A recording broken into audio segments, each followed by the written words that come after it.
Bismillahirrahmanirrahim. Assalamualaikum warahmatullahi wabarakatuh.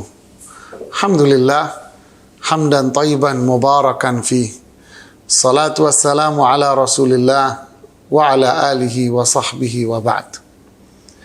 Ada pertanyaan dari Herlin Nurdianasari, ya, Herlin Nurdianasari dari Magelang, Jawa Tengah. Pertanyaannya ini ada dua nih. Pertama, bagaimana cara bertaubat dari dosa besar yang dilakukan jauh sebelum mengenal salaf? Setelah beriman dan beramal soleh, walaupun belum bertaubat, apakah tetap berdosa? Ya, satu dulu pertanyaannya. Dosa besar. Ya, dosa besar ini, ya sebelumnya terima kasih kepada Herlin Nurdianasari yang telah mengirimkan pertanyaannya kepada kita yang di Fatwa TV. Dan semoga Allah Subhanahu wa Ta'ala senantiasa mencurahkan rahmatnya kepada kita, memberikan ilmu yang bermanfaat kepada kita, dan dimudahkan untuk beramal saleh. Pemirsa Fatwa TV dan penanya, masalah dosa besar. Dosa besar ini dijelaskan oleh para ulama bahwa dia tidak akan hapus dengan sendirinya. Dosa besar ini harus dengan taubat. Makanya muncul disyariatkannya dan diwajibkannya bertaubat dari dosa-dosa yang telah kita lakukan. Adapun dosa kecil akan hilang dengan ketaatan. Wudu akan menghilangkan dosa-dosa kecil kita. Salat menghapus dosa kecil kita. Jadi ketaatan-ketaatan, kebaikan yang kita lakukan akan menghapus dosa-dosa kecil. Tapi kalau dosa besar, jamaah dan pemirsa Fatwa TV tidak bisa.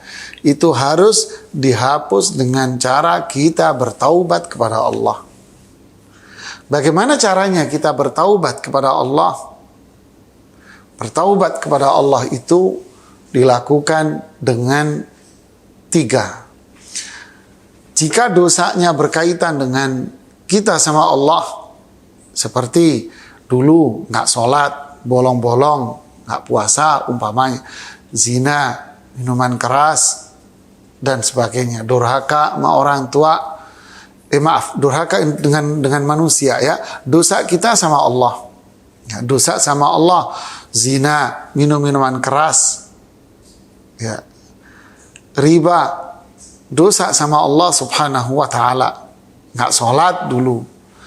Maka kita bertaubat sama Allah dengan cara apa? 3. Pertama, an-nadam, kita menyesali apa yang sudah kita perbuat dari dosa besar itu. Kita sesali. Menyesal itu ingat, bukan di mulut, ya. Menyesal itu di dalam hati. Menyesal itu hati kita penuh dengan tangisan. Hati kita menangis, hati kita sangat bersedih, ibarat kulit yang disayat-sayat sama pisau. Sakit hati ini rasanya jika mengingat dosa yang dulu kita perbuat. Penyesalan ini namanya. Ibarat hati disayat-sayat pisau. Penyesalan luar biasa. Penyesalan yang seperti ini akan melahirkan tetesan air mata. Kemudian penyesalan yang seperti ini akan melahirkan yang kedua, jamaah. Apa itu? Dia akan tinggalkan kemaksiatannya. Dia akan tinggalkan tempat di mana dia berbuat maksiat. Dia akan tinggalkan teman-teman di mana dia berbuat maksiat. Ditinggalkan semuanya. Segelondong. Ya. Seperti hadis tentang laki-laki yang membunuh 100 orang. Dia meninggalkan kampungnya, dia tinggalkan perbuatannya, dia sesali, dia pergi menuju tempat yang saleh. Allah pun ampuni dosa-dosa dia. Lalu ketika dia sudah ikhlas meninggalkan, maka yang ketiga, dia akan kembali ke jalan Allah, bertekad untuk melakukan ketaatan dan bertekad untuk meninggalkan semua maksiat-maksiat itu tadi. Ini syarat taubat. 3 syarat ini harus dilakukan. Kalau dosanya berkaitan dengan sesama manusia, mengambil harta dia, durhaka sama orang tuanya, mencaci maki, mencibir dia, menghina dia, maka syaratnya nambah, yang ketiga, dari 3 nambah 1 jadi 4. Apa itu? Mengembalikan hak orang itu, meminta maaf kepada orang yang kita injak-injak kehormatannya, datangi dan minta maaf kepada dia. Nah, inilah cara taubat dari dosa besar. Nggak bisa kita ngalir gini saja, nggak bisa. Kita harus tunjukkan penyesalan kita, perubahan pada diri kita, ya, penyesalan perubahan, meninggalkan maksiat, meninggalkan lingkungan, ninggalin tempat, berubah menjadi orang yang taat dan beribadah kepada Allah. Pertanyaan kedua, bagaimana menghilangkan sifat nunda-nunda pekerjaan karena merasa belum maksimal berusaha walau belum mepet waktu akhir pekerjaan? Ya, ini juga berbahaya. Ya, kalau ini berkaitan dengan perkara dunia, oke lah, tidak ada masalah. Hari ini Anda belum bisa mengerjakan, kerjakan sebagian, sisanya dikerjakan esok hari. Urusan dunia. Tapi kalau ini urusan kewajiban kita kepada Allah, wajib. Tidak bisa ditunda-tunda. Menunda sholat. Wah, bahaya jamaah. Ini ciri orang munafik. Ya. Kalau kita tunda, ya kalau habis itu meninggal gimana? Sedangkan dia belum sholat. Menunda pembayaran hutang puasa. Nah, ini juga beresiko dosa. Punya hutang puasa ditunda-tunda. Menunda pembayaran zakat. Nah, ini juga beresiko. Ya, ini hutang sama Allah. Menunda pelaksanaan haji, padahal dia mampu untuk haji dalam waktu yang dekat, dia tunda-tunda.